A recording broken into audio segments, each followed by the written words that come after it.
the real two members on the pool are in long side lo so mang Speaker Kalome Vaina kan financial business kan minister Depani demand kanan soy ho na soy masak per kan do chu demand number somni patni na sport and services department he ni hei kan en chianga nikum sport minister masa budget ai khan pun na hi noi somthum pathum noi somthum pali do na ni kalom pui viawa chuti rual chuan sports chungchang a hian ya engamo chen kan loin mang ve to thin ani voi ne hian a chen kan kalsan thui de le ke mo ti te ka ngai tua hemi individual items lampanga hian kan no fual ta de le ken kan ria ke niang ho high school te kan kal velai chuan hang individual items shot put ti te javelin throw ti te discuss tiang chi te hi kan war thin ania voi ne hian mizo games ang po kan nei te hi kan kal san ta devin ka ria chuwang chuan in ka ngai poimo le ni ti kha he sports demand kan soilan ka tar lang du chuti rual chuan in mimal talena hi kan pho chua zel de thain ka ria swimming lama den kan nu fol le maya hanga den chon kan lak angai in kan ria ka ngai poimo ni ti ka soi du ten zona chana kan sport minister zam tak khan heng sarkar ma sen infrastructure ro pui tak tak local pui te en ko zui zel la kha amang de te pon kan ria chon outsource touring kan house te zam tak te po adil tu te ten interstate lama te po khatiang kha ankal pui de lek dan ten soya mon ne hian kan advice du mai mai oma he ko than ho hian bial pastor bial tira hian english medium te kan neya chutiangin ke ni presbyterian ko than pe chuan entina long tlai lama te po hospital te kan handina kan house leader ko than pa lo ni bok nen henga hian kan outsource ni pon khatiang zong khangai tu na kan nei te la thakop ani ti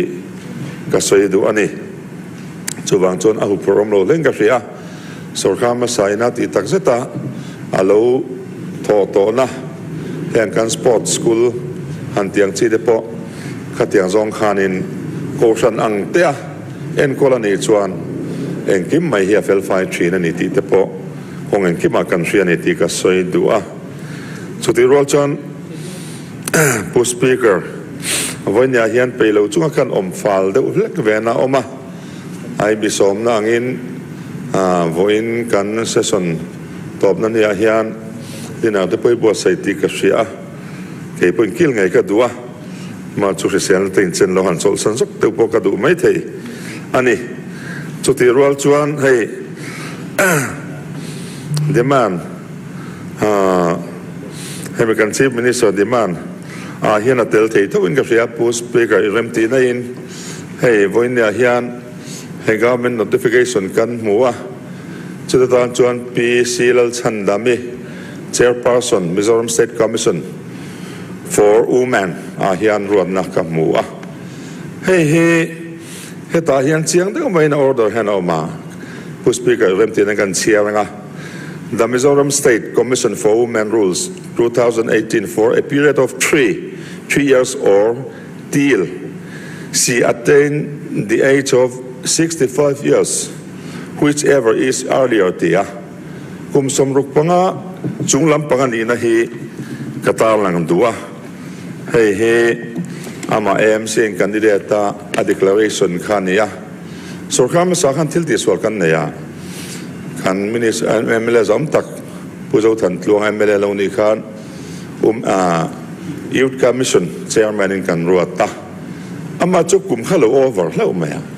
Kanan soi hova kan in resign til le when in house documentan he khong in kan teng chung he born on 31st March 1956 tiani PCL Chandami he chuwang chon he kan house leader riat pui na ngai te pon kan ringa he sarkar kal sozel tura mual phona om thenia tina order notification ni kan sia siang lo nge ne mai kan zot siang lo ka tia poi ka ti khopa he kan members om tak nula mel thatak mai bright mai te po kan ne ya hang te han chut nan te pon kan ni pui deu ni women commission chairman ni sela alo bo mai poi na chiang e speaker i vela mi cho kan recommend deu ni không ai na demand da khan demand han tia all in all ya kan chi mi so zom tak hi chuti ro chuan voinian kan house leader hi Mizoram Legislative Assembly kum somnga le panina kalme ka hian ko sanu pa kan nei masak ber ania kan thamuan te lul nen hey man nia ke pe chuin lama ka hon san churem tinen pu speaker home minister divan soina khan soi sual pal anein ka ria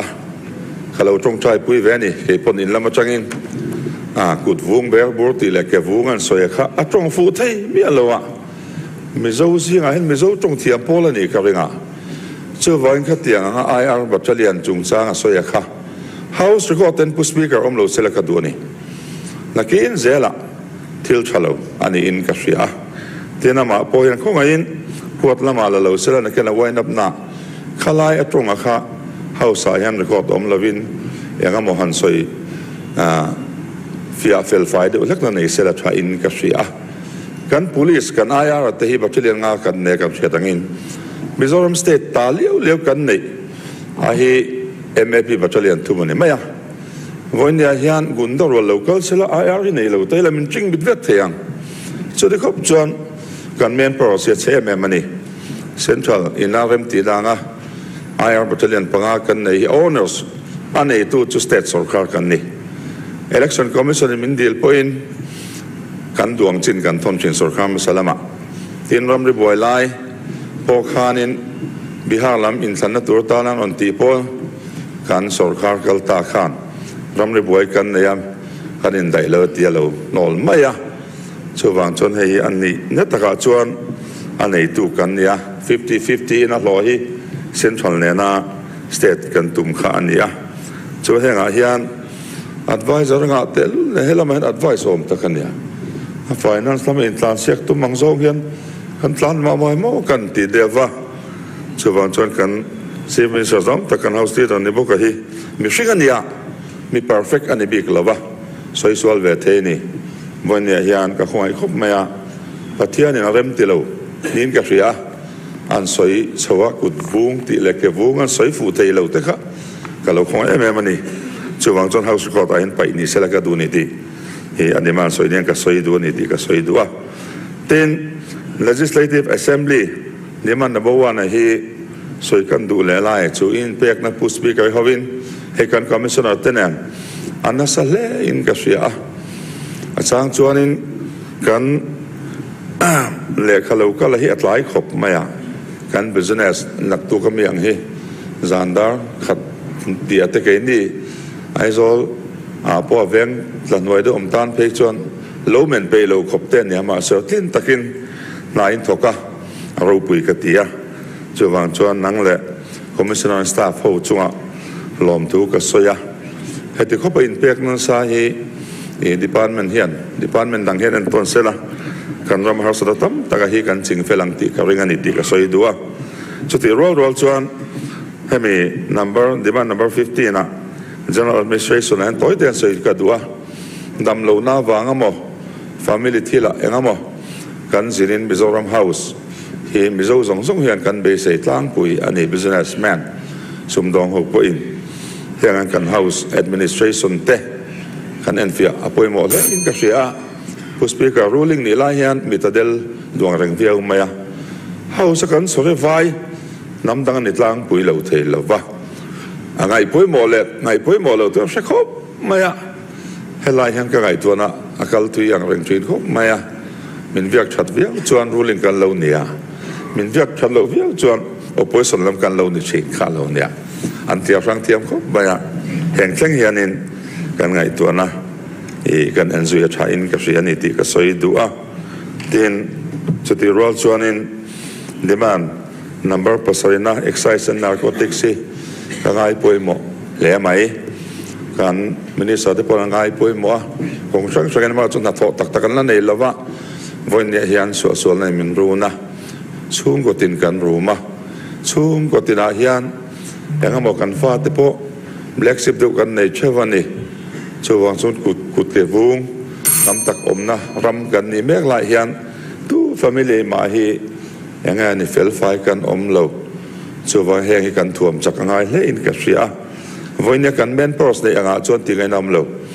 kabial was pai le anga po na satakin kan buaya tripura tang te sama tang te bangladesh tang te in ri lo lu tani khilam rok ti mo kan ti thina ni lawa kulama te khu kan hoi zau de po thang ti ka soi du ani ti kan tar lang tela chuwang chuan voinya hian he kan budget voinya pulang hi lo mar demand number 7 22 28 le pulal duama honorable chief minister demand 1 2 3 4 5 9 11 14 15 tei lungrol taka kan ramtan kan pas ngai hi karon recommend ven ya ka hun ka mang zo ka sia pu speaker mang dik pera kai ngai ni kalome